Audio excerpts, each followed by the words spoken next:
Hello, welcome back to the Games Kingdom. My name's Carl King, and today we're going to be doing an unboxing of a game I recently picked up, and it's called SKYRISE. It's by ROXLEY Games.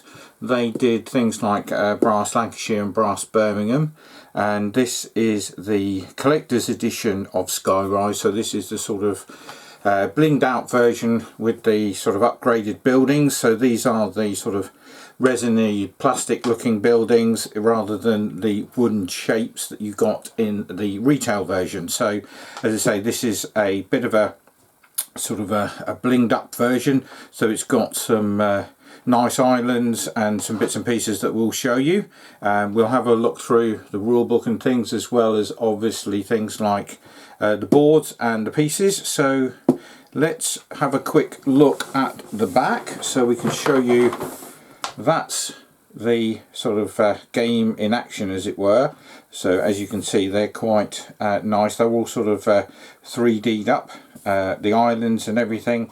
You've got some recessed player boards and things. So as I say, we'll get into the box and we'll show you what's what. So we'll put the rulebook to one side for a second. This is the board, but this is just used as a sort of base, if you like. So the game doesn't sort of take place in this section here. We'll show you the bits that sort of go on to this, but basically the islands will sit on here, and you will have an island per player up to a maximum of 4 outer islands. There's always one in the middle, so there is actually 5 islands in the game. As I say, the larger islands, you place 1 out per player in the game, and then you're bidding on the sections of that board. They're little neighbourhoods, they're all different colours. So there's 4 different colours in the game of those neighbourhoods, and you're trying to build up those, and you're bidding with numbered buildings. Everybody's got different numbered buildings, and you've got 2 sets. You've got sets that are just plain numbers, and then you've got numbers with a dot underneath them. Those ones, and your wonder, which is your own individual sort of master building, if you like, you get those numbered with a dot and your wonder in the second era. So you play for 2 eras. The first era finishes when the first player puts out all of their era 1 buildings. Everybody else keeps any that they've got left, and they carry those over to era 2, and then the game ends when everybody in era 2 has put down all of their buildings, including their wonder. And the wonder can't be used as a initial bid unless it is the last building that you've got to play. Because that wonder building, when you play it, automatically wins any auction bid. So if 2 people have played their bid on the board in era 2 and you put down your wonder, the auction automatically stops. Even if other players have got buildings with larger numbers that they could have outbid the previous person, your wonder immediately wins you that particular bid. So it's quite a nice game. I've watched a few playthroughs on YouTube, and I think the group that I play with are going to like this. It's just sort of our sort of game where you've got a bit of player interaction, and then you're trying to do your own thing. You've got your own personal objectives. There are some objectives where you deal out cards, and everybody gets points based on how they fulfill those objectives during the game. But as I say, each player will have their own player objective, and that is there's 4 of those, and so when you deal those out, you won't know initially what they are, but basically it's to collect different coloured neighbourhoods. So if you've got more of X, you'll get so many points, but then there are also individual wonder cards. You get dealt 3 of those at the beginning of the game.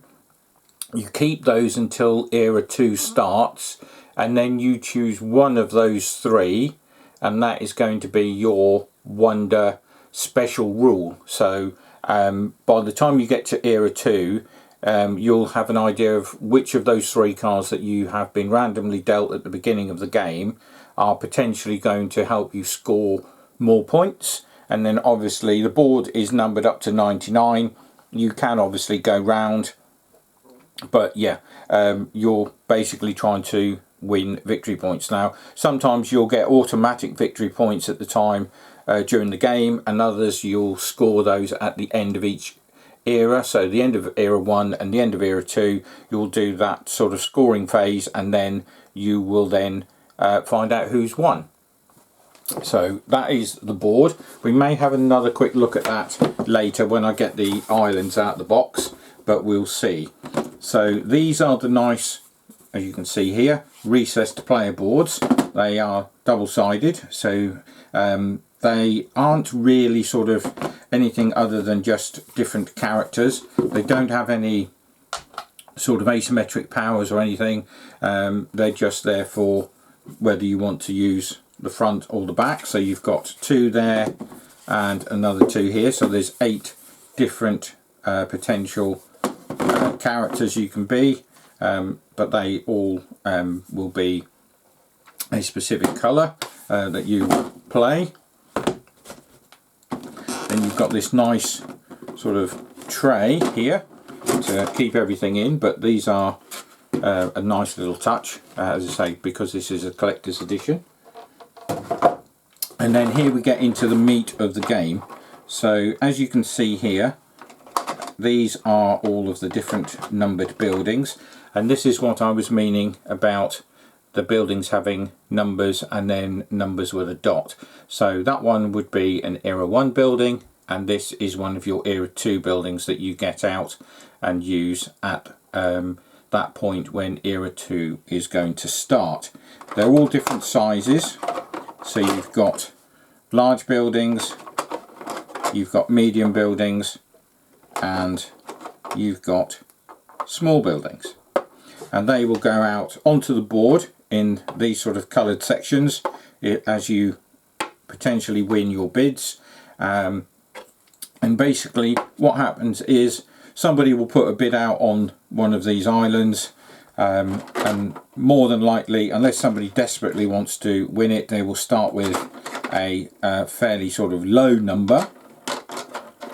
So you could have this person start with number 23, then somebody else could come next to it, because what you do is you have to place your bid during an auction next to, or in an open neighbourhood next to, the last person's bid. So if somebody was here and did that, the other person couldn't, for example, go here. They have to come in one of these areas here. So the only 2 areas at the minute to go on from this sort of brick stroke red colour would be this or this, because this lake is blocking access to these 2 neighbourhoods. The neighbourhoods have to be touching. So if somebody was here with a bid, the only place the next person could go would be in here, and because that is then enclosed by a lake, that would end that particular auction and the person would win this particular neighbourhood. If the person had won it with that, then their next bid could literally put down the very small bid like that if it was Era 2, and once you've won it, you turn those over so the numbers aren't showing, because you only use the numbers to see whether you will win a bid. And then when everybody has bid and somebody wins it, everybody whose numbers didn't succeed in winning that particular auction, they get their buildings returned to them so that they can continue and use those buildings in another auction. So they could be using the same numbered building 2, 3 or more times in a row, because if they don't win that auction, they will simply get those items back, those buildings back. And then in Era 2, as I said, everyone needs to get rid of all of their buildings, so one person might be left with a few buildings at the end, and they will simply just win places on the board by placing down their buildings where they want to, and they will take that particular area. So this is the central island. So as I said, this is the small one. So the very first bid in the game has to be on this central island, and then from there you can branch out, and there are these little bridges. So we will try and put that out in a bit, and we'll show you how the sort of islands sort of go together. You've got a little bag here because you've got a load of discs, and these get distributed into each of these little areas. So you have one disc in each of these areas, and when you win your particular bid with your building, if you've won the one with the B in it, you would take that off and you would put that on your player board.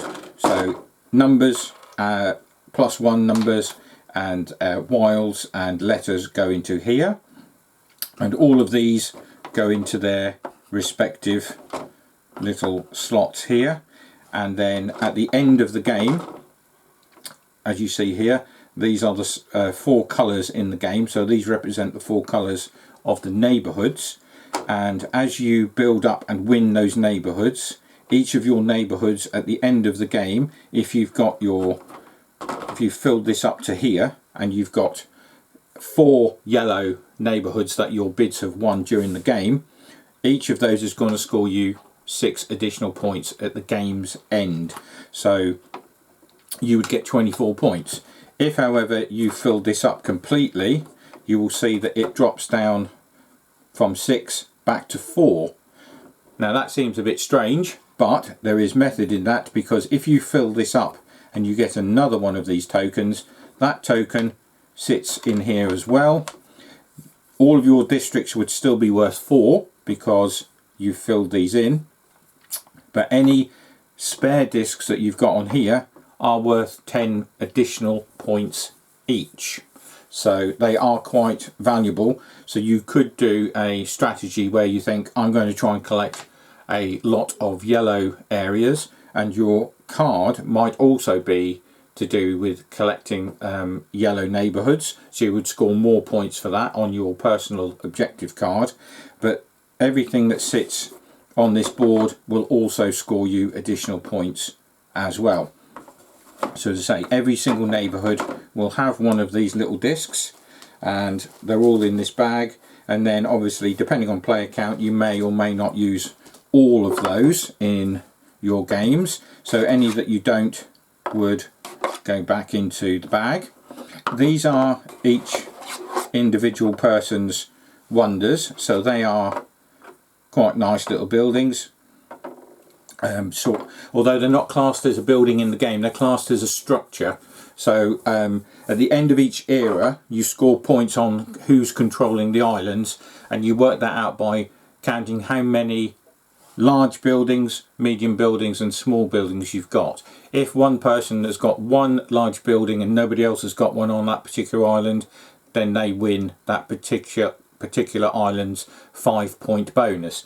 If you've got 2 players that are tied with the amount of tall buildings, you go down to medium buildings, and the one with the most wins that, and then it goes down to the small buildings. And if you then still have a tie, you share and you keep the 5 points each.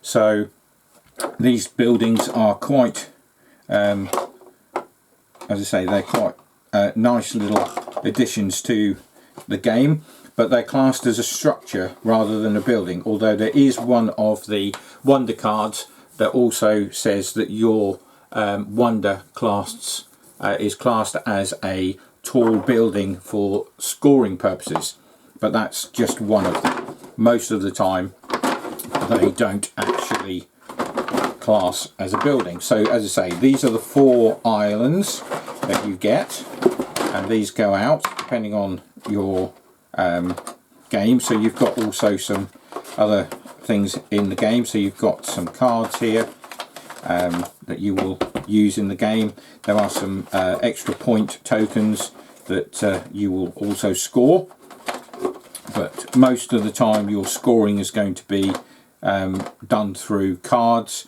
and then you've got your own little scoring markers where these are like little airships, so they're all different coloured, depending on obviously what colour you are playing in the game. So as you can see, all of those items are really nice. So what we'll try and do is we'll try and set up the board quickly for you, just to have a quick nose at what it looks like. So we'll put this down here. So you've got these things at the top, A, B, C and D. There's a token that goes under here, or on here, that is face down, and there are 3, 4, 5 and 8 points. So where I showed you earlier there was a B token, there'll be one of the discs go on to here, and if you get a B token you can secretly look at that, and every B token that you collect will be scoring those points underneath that. So as I say, there'll be a 3, 4, 5 and 8, but they are done randomly before the game starts, so nobody will know what those points are until you start to collect them. So what we do is you put the islands down like so, and they go together like this, so the islands build up and you've got the little bridges and they all sit together like so. You've just got to sort of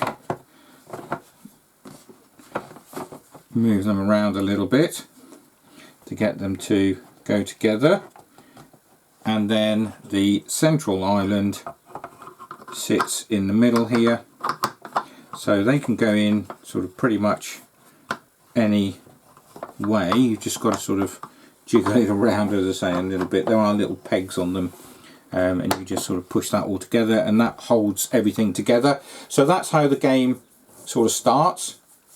And as I say, what you do is you bring out your buildings, and the first person to start might be red, so they will put down something, say here. Their starting bid is 51, so the next player can go on either of these two, because this island here is not joined to this, it is blocked off by these two, so you could go on either one of these or come across to here. So the next person might come out and go, I want this one, and then that would sit there, and then again that's a complete area, and then you would go, oh okay, we can go here and here, because all of these areas have a border of some kind, so that would go there. The next person might come out and do this.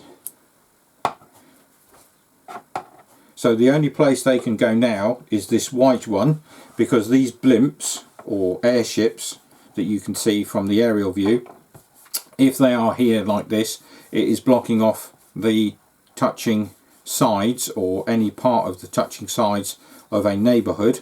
So the only place the next player could go is onto here on this island, or because of the bridge they could go over and move on to this island. So because the person has gone here and then there, nobody can go here. You can't go back onto here during this auction. You have to literally build off of the last one that has been placed. So the next person could, if they wanted to, come across here on the bridge and do that, and then you would think, oh, that person is going to win that, but there are higher numbers than this. As I say, nobody has got the same numbers in either Era 1 or Era 2. Everybody's buildings are completely uniquely numbered. What you can do, however, is you can pass. So if it goes back to red and they think, actually I don't want to bid any higher than that, I don't want any of these neighbourhoods currently or at the start of the game, I want to see how things go, red could pass. The cream player could come in and go, actually, yeah, I'd like that. So the cream player could come down here and do that. The next player could come and go, no, I'm going to pass as well.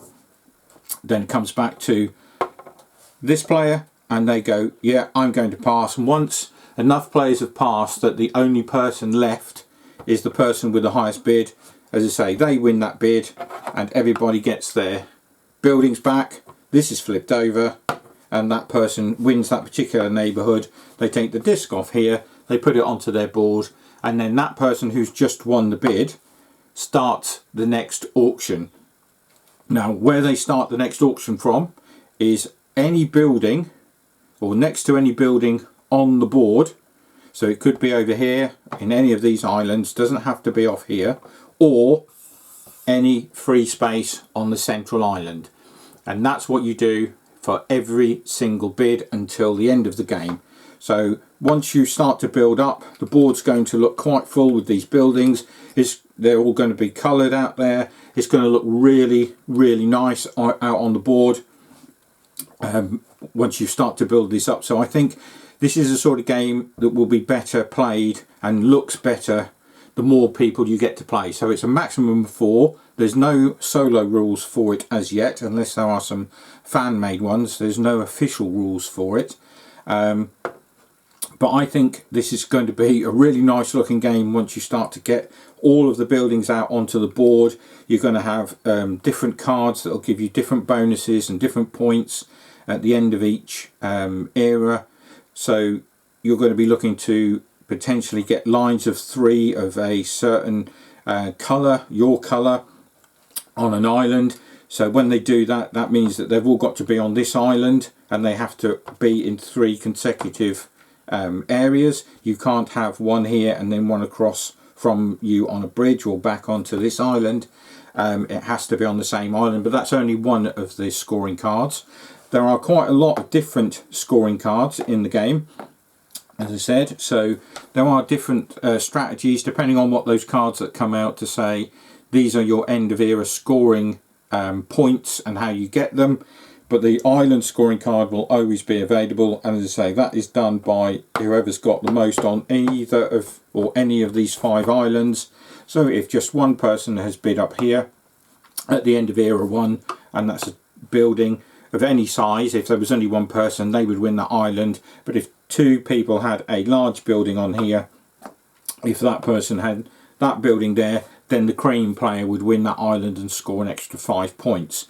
And that is the same for all of those, and that works in every game, that card, and that card works at the end of era 1 and end of era 2 when you do your end game scoring. So yeah, this, as I say, looks a really nice game, and I think the group that I play with, as I said, I think we're going to really enjoy this. We like these sorts of games where you're out bidding. We've played things like Foundations of Rome, which again is another auction bidding game when you're trying to build up the sort of city of Rome with your buildings and score points off them depending on the objectives and things.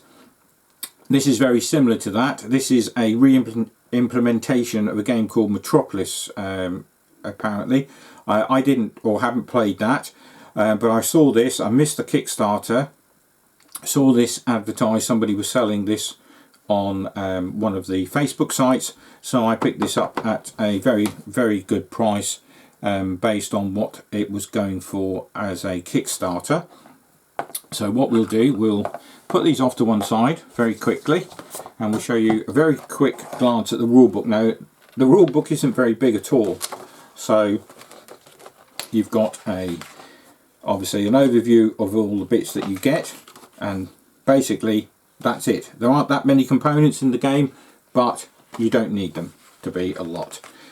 This shows you how to set up both your game board and your player setup, and then this gives you some of the concepts in the game. So as I say, you've got era 1 and era 2 where your goals, buildings and bids. So as you can see here, this picture shows you this was the retail version of the game. So the buildings didn't have any of that sort of detail on it. They were just wooden blocks, and you've got the numbers on the bottom, and you turn them over. These were the wonders, so they look very similar, but obviously again they're just wooden, whereas this is the collector's edition. As I said, you've got your neighbourhoods and what a neighbourhood entails. You've got the secret objectives, your panorama cards, collecting the discs. As I say, they go out onto your player boards, which have got those recesses in on the collector's edition. You've got your patrons discs, which are these A, B, C and D, and then the patron values, as I say, you've got 3, 4, 5 and 8, and each one of those that you collect that will add to your score at the end of the game. And then you've got a wild disc, and if you get a wild disc, which is the one with a question mark, you can put them in any of these empty disc spaces, or if you've filled that up, you can use the wild and say yes, it is a yellow, so I'm going to put it on there, and you claim that extra 10 points. So this gives you a little bit of saying how you play your actions, gives you a rundown, as I said there, of playing your buildings, and then obviously you can keep playing until you can't outbid the last bid that was played, because you haven't got that number total that will outbid somebody, or if you have got them, you can still pass and let somebody else potentially win that particular neighborhood because you're not interested in that color, or you've already got control of the island, you don't need any more, and you want to save your buildings for later in the era. So then it tells you end of era 1, what you do, end of era 2, the final structure, and then the first player to get rid of their buildings at era 2, you will score an extra 10 points because you get the key to the city. The second player to do that in a 3 or 4 player game gets 4 points. In a 2 player game you only get that 10 additional points. Tells you what to do at game end, and then here it just gives you a bit of sort of nice blurb and fluff about the people that are on the player boards. So as I say, they are all apparently based on real people, but they don't have any powers or any sort of influence in the game. You're just playing them as a named character. And then on the back, something I do like is you've got your few FAQs, and you've also got some little sort of descriptions on how some of the things work in the game and stuff like that. So just to take off a few queries and things, these are the things that obviously came up during playtesting and stuff like that. So they've put that on the back of the rule book. You don't need a player aid, to be honest, because although I think there might be some cards in there, because there's so few rules to remember that the game is very simple to play. I think once you've literally played one go with people putting their buildings out, because at the first go, most of the time everybody's going to try and place at least a building out, and then you might start getting people passing. But once you've done it once, it'll become very clear. As I say, it looks really nice on the board. So this board only sits here to be used as a score track, and for these, the rest of it on this edition, you've got these nice sort of 3D islands. So you're building these structures in the clouds because Earth has become overpopulated and overbuilt on. So they're now saying, let's build a city in the sky, and you're basically the architects, and you're trying to win these neighborhoods so that you can put your structures in there and become the top architect in the sky.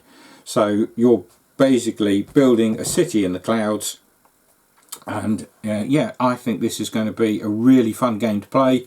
Can't wait to get this to the table, hopefully within the next couple of weeks. So yeah, if you like the look of this, there are still some copies, I believe, that you can buy direct from ROXLEY themselves, and the shipping cost to the UK, where I'm based, was very reasonable. It was only sort of an extra £10 to get it shipped. As I say, I picked this up through a Facebook board game sort of selling page, and yeah, I got a nice little deal on this. But the game, whilst costing quite a bit, because I think they've got this edition, and then you can also get the edition where these are washed, these buildings. I might do that myself at some point, but I'm going to leave them as they are for the time being, but I might put some coloured wash on them at some point. And then yeah, we'll see how it plays when we get to the table, and then I will be doing a full review for Everything Board Games and for Zartu, and also going on my own Games Kingdom YouTube and Facebook pages. So yeah, if you like what you've seen here in the video, you can go here, www.youtube.com/thegameskingdom811, where I've got a few more videos on there of various different things, some unboxings, there's a couple of playthroughs, and there's a few review videos. I'm very close to getting to 250 subscribers now. I think we're only sort of 10 or 11 short of that. Once I hit 250, I'm going to be giving away potentially another game from my collection. So if you're not already a subscriber and you see this and you like this, just sign up, and then once I hit 250 I will put something out there to say, right, one of the people who have commented on this particular video, and you must make a comment on this video to be included in that draw. Once you've done that and I get to 250 subscribers, I'll come back to this video, I'll pick somebody from it, and we'll send them a game. If there are less than, say, 20 comments on there, what I might do is go through the subscriber base and pick somebody out as well, but the people who comment will get a double chance of winning the game from my collection. I'm not going to say what that is, so that'll be a surprise for you if you win and it turns up. I'll get your details off you and I will send that off. So without further ado, that is SKYRISE from ROXLEY. I'm Carl King, this is the Games Kingdom, and until we do another one, it's bye for now.